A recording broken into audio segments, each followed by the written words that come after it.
Live में आपका स्वागत है। आज एक ऐसी क्राइम स्टोरी के बारे में बात करते हैं कि कैसे एक बाप जल्लाद बन जाता है। जी हाँ, ये मामला हरियाणा का है। 16 जुलाई 2020 को हरियाणा के जींद जिले के डिडवाड़ा गांव निवासी जुम्मादीन पुलिस में अपनी दो बेटियों की गुमशुदगी दर्ज कराता है। वो शिकायत में कहता है कि उसकी 11 साल की और 7 साल की दो बेटियां लापता हो गईं। 15 जुलाई की रात को खाना खाने के बाद परिवार के सभी सदस्य सो गए थे। सुबह जब उठे तो पता चला दोनों बेटियां लापता हैं, दोनों बेटियां घर पर नहीं मिली।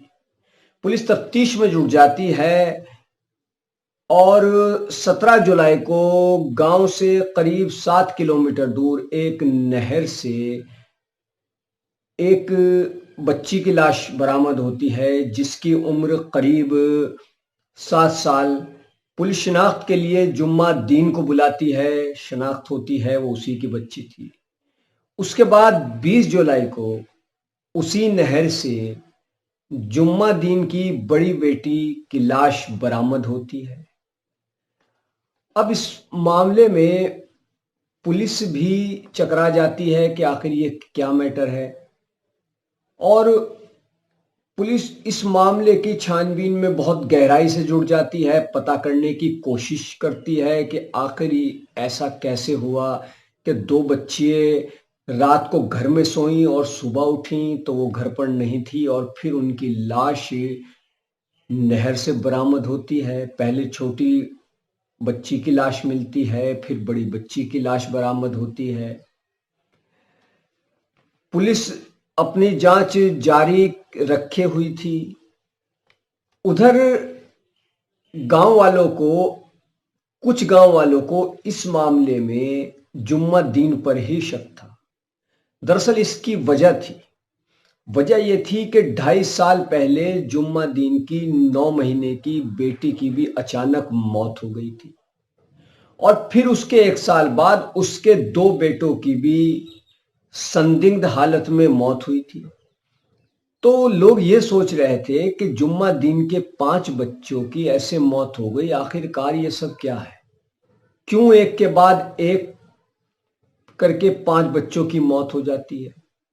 तो पुलिस तक भी ये बात पहुंचती है। पुलिस फिर नए सिरे से जांच शुरू करती है।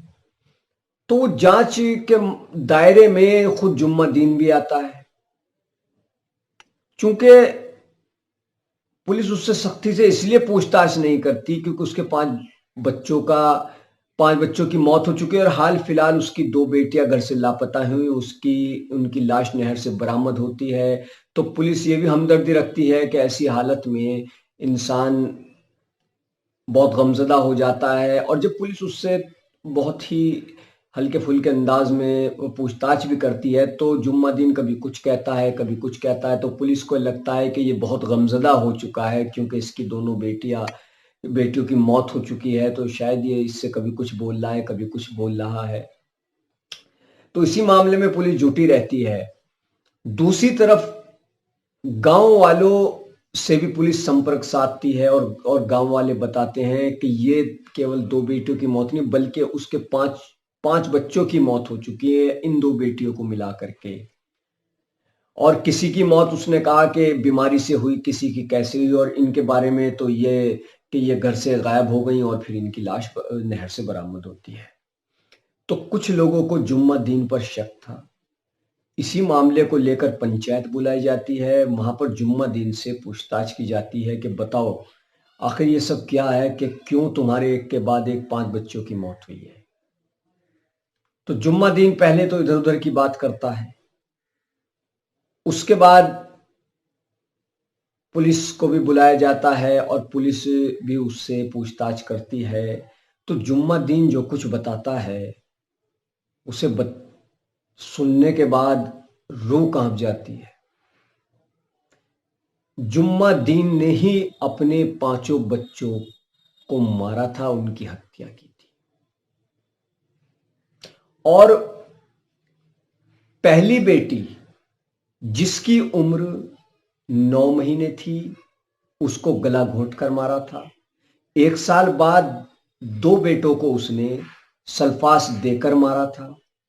15 जुलाई को दोनों बेटियों को नशीली दवाई पिलाई गई। जब वो बेहोश हो गई, उसके बाद जुम्मादीन उनको ले गया और उसने नहर में फेंक दिया। नहर में फेंकने के बाद डूबने से उन दोनों बच्चियों की मौत हो गई, जिनकी उम्र 7 साल और 11 साल थी।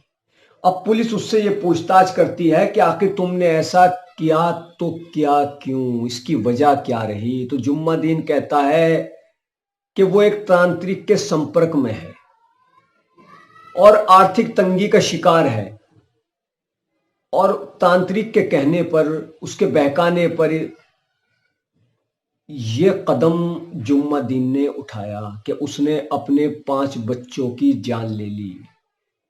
तो सबसे बड़ा सवाल यह है कि ऐसा दौर, जो टेक्नोलॉजी का दौर है, जो वैज्ञानिक युग है, जो मीडिया क्रांति का भी दौर कहलाया जाता है, लोगों को तरह तरह से जागरूक किया जा रहा है, और इस दौर में कल्पना नहीं की जा सकती कि अंधविश्वास में आकर कोई आदमी अपने बच्चों की जान ले सकता है, एक बाप जल्लाद बन सकता है। लेकिन यहां बना है। तांत्रिक के कहने पर हरियाणा के रहने वाले जुम्मदीन ने इंसानियत को शर्मसार कर दिया और उसने अपने 5 मासूम बच्चों का कत्ल कर दिया। तो कितना अफसोसनाक ये मामला। पुलिस इस मामले में और जांच कर रही है, और पुलिस इस मामले में मनोवैज्ञानिक तरीके से भी उससे पूछताछ करेगी, और पता लगाया जा रहा है कि वो तांत्रिक कौन है जिसके कहने पर उसने किया। बताया जाता है कि कैथल का रहने वाला वो तांत्रिक है जिसके संपर्क में वो आया। इसके बाद से जुम्मादीन की पत्नी भी हैरान है और सोच रही है कि आखिर उसका पति कैसे अपने बच्चों का ही कातिल बन गया। वो 6ठी बार गर्भवती है, और इस तफ्तीश के दौरान एक खास बात और ये आई कि जुम्मादीन ने अपनी पत्नी को भी हल्का फुल्का जहर दे दिया या कोई नशे की दवाई दी, ऐसी हरकत उसने उसके साथ भी की। अब वो ऐसा क्यों कर रहा था, इसका बड़ा कारण सामने आ गया कि वो तंत्र मंत्र तांत्रिक के चक्कर में पड़ गया था और अपनी आर्थिक तंगी दूर करना चाहता था, कुछ अमीर बनना चाहता था, या क्या और हिसाब है, किस लिए उसने अपने 5 मासूम बच्चों का कत्ल कर दिया। ये बेहद अफसोसनाक है, और ये बताता है कि इस दौर में कि जो बड़ा तरक्की याफ्ता दौर है, बड़ा तालीम याफ्ता दौर है, जहाँ शिक्षा का उजियारा ही उजियारा है, उस दौर में भी कुछ लोग अंधविश्वास के जाल में किस कदर जकड़े हुए हैं। कोई भी मजहब अंधविश्वास की इजाजत नहीं देता है, किसी मजहब में अंधविश्वास नहीं है, लेकिन उसके बावजूद भी कुछ लोग इतने सिरफिरे होते हैं कि वो अंधविश्वास को अपने ऊपर हावी कर लेते हैं और किसी तांत्रिक तंत्र मंत्र के चक्कर में आकर ऐसे ऐसे दर्दनाक, अफसोसनाक, घिनौने काम कर डालते हैं।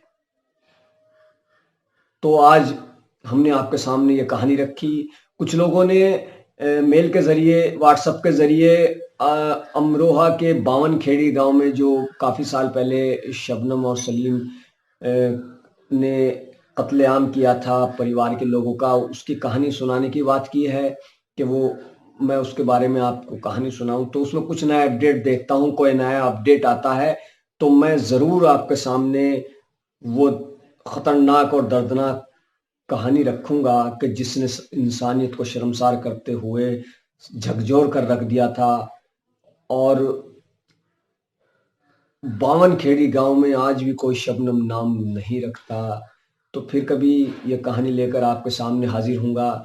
मानव जगत को ज़्यादा से ज़्यादा सब्सक्राइब कीजिए ताकि हमारी जो कहानी है वो ज़्यादा लोगों तक पहुँच सके और मानव जगत की फैमिली बढ़ सके, और लोगों में ज़्यादा जागरूकता आए, लोग सचेत रहें, होशियार रहें, खबरदार रहें। इसी को ध्यान में रखते हुए हम आपके सामने ऐसी ही कहानियाँ लाते रहेंगे। तब तक के लिए इजाज़त दीजिए। धन्यवाद।